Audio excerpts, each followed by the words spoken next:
Welcome to Starseeds Telling Stories. I have a story for you today, and it's about your divine essence and how it's with you now. Most of what we are struggling with has absolutely nothing to do with our authentic nature. In fact, that's what we're struggling with. We're struggling with all of the inauthenticity, aka social masks, that we have been conditioned to put on. And this comes from what? This comes from social engineering, matrix programming that our ancestors passed down to us. Even if we had the most amazing parents in the world, our ancestors, our bloodline most likely had trauma embedded in it, right? And that is in our DNA. And so even our fabulous parents struggled with that social engineering. It is what we signed up for when we chose to come here to Earth as a soul having a human experience. We chose to forget. We chose to essentially put on the mask of our human avatar, right? Our human ego. Avatar, use the term that you prefer. I like to say matrix. Some people like to say social constructs, social conditioning. You can even go as far as the social engineering programs, right? But it's all the same energy and essence. It's essentially, we chose to forget our true authenticity. We chose to forget how divinely perfect we are.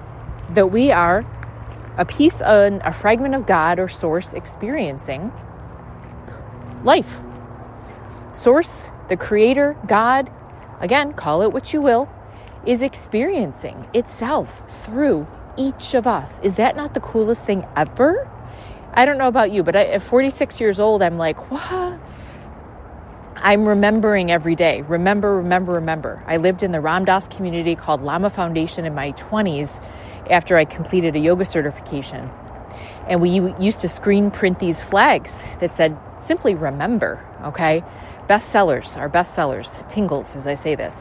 Ram Dass wrote the book Be Here Now after his own awakening. Okay, we know he used to be called Richard Alpert, his birth name, experimenting with LSD, for enlightenment purposes. There are many ways to remember, right? Plant medicine is another way to remember. Yoga, which was my path, among other things, another way to remember. There are many ways to remember who you are. And I have learned it's an ongoing process, because these masks, this conditioning runs deep. I mean, deep. Just when I think I've peeled away the last layer, another one pops up. It's like, oh my gosh, it's deceiving, right? And so we just keep putting out that prayer to remember. That's why I'm recording this right now, because I am finishing up a 5-week solo sojourn. Actually almost 6 weeks here on the West Coast, because I got pulled into, the matrix constructs again, even after leaving my corporate job, after going on personal sojourn out west last year, 2 trips to Mount Shasta, one by myself, one with my daughter. And then after I left Mount Shasta, which is an amazing energy hub, there's many powerful energy vortexes on the planet Earth, right? I mean, I'm going to go as far to say everywhere is a vortex, because when we remember the powers of the heart, wherever we are is magic, right? We feel the essence of the creative force. We feel that God energy that we are, that is this planet, that is everything. But sometimes we need to, go to these places that feel extra special. And yes, the ego mind has built those up, but that's okay, because that's why they're there. Temples exist for a reason. Churches exist for a reason. It's all the energy you put into it. People look at gurus for, with specific intentions and reasons. It is all about how we perceive things, and that's what remembering is. When we start to perceive ourselves as God, as source, as all creation in this human form, the way that we look at ourselves shifts. So I'm at the end of my solo journey, and I went back to Mount Shasta and spent an extended time there and felt like, oh my gosh, I could not leave the place once I got there because it was just so beautiful and it sucked me in. And then 3 weeks in, it was like, okay, girl, you got it. It spit me back out. When something is meant to align, it will happen gracefully, right? And there were some opportunities that could have allowed me to stay longer. And something in my heart was like, whoop, nope, time to go. And the opportunities, right, didn't align. Of course, it's all as it's supposed to be. And now I'm in Oregon, and as I am, walking around in nature here and just letting everything integrate, feeling into going back to upstate New York, my hometown, back to my lovely daughter, back to my apartment, back to my cat, and the people that are familiar to me. There is this integration of this new energy, this remembrance, right? Peeling away those old layers of conditioning that popped up. And that pop up, I think, even stronger in our hometown, right? Because we're born certain places on the planet. Look at your astrological chart, and the astrocartography piece is so powerful to look at as well. You chose to be born in a certain location because it stimulates you energetically, right? Emotionally, spiritually, intellectually in a certain way. Well, so do different places on the planet. It's a grid. It's an energy grid. Just like our body, right? That's how the DNA stores all this information, because it's energy. It's like a big computer that has that's this memory. So as I am, processing going back home, like, wow, here are some things that I have learned, and here are some things that I'm not going to do. And I have to speak this out, to really integrate it. I am not going to step into the rat race again. I'm choosing actually to leave human services completely. Went from being a healer to a therapist to a coach. I'm not peopling anymore. Wow. And I'm looking at, some amazing, there's big salmon in the water right now. There's a nutria. I'm going to take a video. Hang on. We are whole and complete as we are. We are whole and complete as we are. We are whole and complete as we are. This is what we are meant to remember, that instead of trying to change, what we have to do is just strip away all that is not authentically us, all of the masks. And this is where the term inner work, Carl Jung coined, and shadow work comes in. The inner child healing, right? Because this is when all of this started for us, probably as soon as inception hit, right? Because it was in our DNA, right? So epigenetics is a thing. But as we start to peel away these layers, we can change our genetics. We actually shift our DNA, and that affects our whole ancestral line, past, present, future. Isn't that cool? So opening yourself to this, and if you have the questions, ask, and the universe will provide the answers for you. It's like you're going to hear the right podcast. You're going to find the right article, right? You're going to see the right reels on social media and whatnot. You're going to have the right conversations with friends. It's like just going to come into your field. I have tingles saying this because you have asked. And this is how powerful you are as a co-creator. And this is how powerful life is. So we are constantly upgrading, if you will, which is essentially unmasking, stepping deeper into our pure essence, which is realizing there was nothing the F wrong with us at all, ever, right? And a lot of that has to do with our mind. It's the mind matrix that's what it comes down to. When we see that, some of those thoughts just start to become like passing clouds, right? And we realize we can, as a co-creator, choose which ones we latch onto. I'm not doing any shoulds, coulds, or woulds anymore. I want to do wants. What are my true heart's desires, right? Following my heart. And so even saying to myself, I don't want to people anymore. Peopling is exhausting. I'm not choosing that as a career. I was lying in the sun saying this to myself yesterday, and I could just feel it. So feel how your body responds to this. My body was feeling expansive, not contracting. If it starts to feel contracted when you say something, okay, I am going to find another human services job. And I even say that now, and I feel like all my muscles constrict. Okay, that's a no.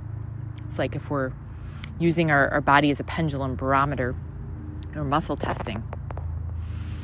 I am not going to people anymore. I want to work with plants. Ooh, I feel expansion. Doesn't mean there won't be people around, but I'm choosing a field, that focuses on the earth. That feels really beautiful and expansive to my soul. So try this out. It is kind of like a body muscle testing practice, or some people use a pendulum, right, to figure things out, to have a yes or no. So your yes and no, your yes would be feeling expanded, feeling relaxed. Your nervous system feels calm. Your muscles feel relaxed. You feel maybe, tingling, opening, expansion in the body. Okay, your no would be feelings of constricted muscles, contraction, tension, tightness, stressful thoughts, right? The nervous system dysregulates a bit. That's your no, right? Your body is the best teacher and guide and pendulum. So when it comes down to your true essence, you're already there. You're already there, my friend. And you can put out that prayer, that mantra, that thought. Thoughts are prayers. It's energy, it's frequency. I want to remember. I want to remember my true nature. And as I go back east, I'm going to just keep this in my mind, body, and heart. I wanted to record this too for my own remembrance, to kind of seal this in as a poem, as a prayer.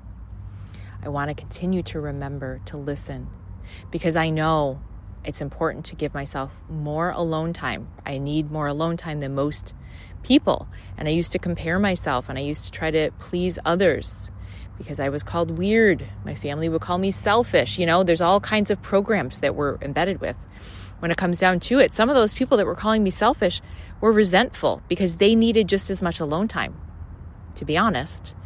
And they did not know how to give it to themselves. They didn't know how to give themselves permission, right? So oftentimes these messages and these programs that we're being bombarded with are other people's needs being projected at us too, right? They see us taking care of ourselves, and it triggers a jealousy, a frustration, right? All it takes is a moment to give yourself that permission. And this is another reason why the hermit time is so important on this journey. A lot of times when we start to deprogram, we do find we crave, desire, and need to, I'm going to emphasize need to, spend more time alone.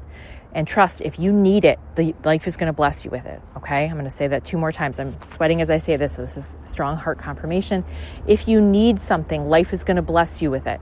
If you need something, life is going to bless you with it. You'll be blessed with more time. You'll be blessed with more energy. You'll be blessed with more patience. Whatever it is, you are going to receive it. Putting out the prayer and intention to remember. I want to remember my wholeness. I want to remember my true nature. I want to remember my wholeness. I want to remember my true nature. I want to be here now completely. I want to remember. And that's it, because you're already there, my friend. This is the realization that you are already there. That place that you've tried to get to all along. Pause, breathe, look around you, feel your body, use your senses, and remember, it's here now. Remember, it's here now. You're a beautiful, divine spark of source, God, all that is. Remember, that beauty is here now. I love you so much. And I'm going to say that because I love myself. And I've learned when I say that too, it feels so good to know I'm saying I love life. I love God. I love the Creator. I love Source. That's me. And that's you. So how can I not love you if I love me and I love Source, right? It all comes down to I love Source. I love all of creation. And this has been a hard thing to say. And I'm going to keep emphasizing it because I'm still learning to say it with complete and utter abandon. Because, if taken through the ego's lens, it can sound narcissistic. And this is another program that social engineering has embedded in us so that we do stay asleep, so that we don't remember, right? Oh, I don't want to sound egotistical and da-da-da. It's not, there's no ego in this. It is literally like holy, and people that are, God-fearing and highly religious. This has nothing to do with religion, but we'll say this with maybe a little bit more, like less ego, more faith, right? There is this level of falling into the grace and faith of your own divinity here. Remember, you're already there. I love you. Do you love Source? Do you love yourself as a divine spark of Source? We're all coming to this place together. So know that it's a process. It's an ongoing unfolding. I'm with you in it. We're in it together. All right, Sarah's signing out. Join me for more Starseeds Telling Stories. Love you.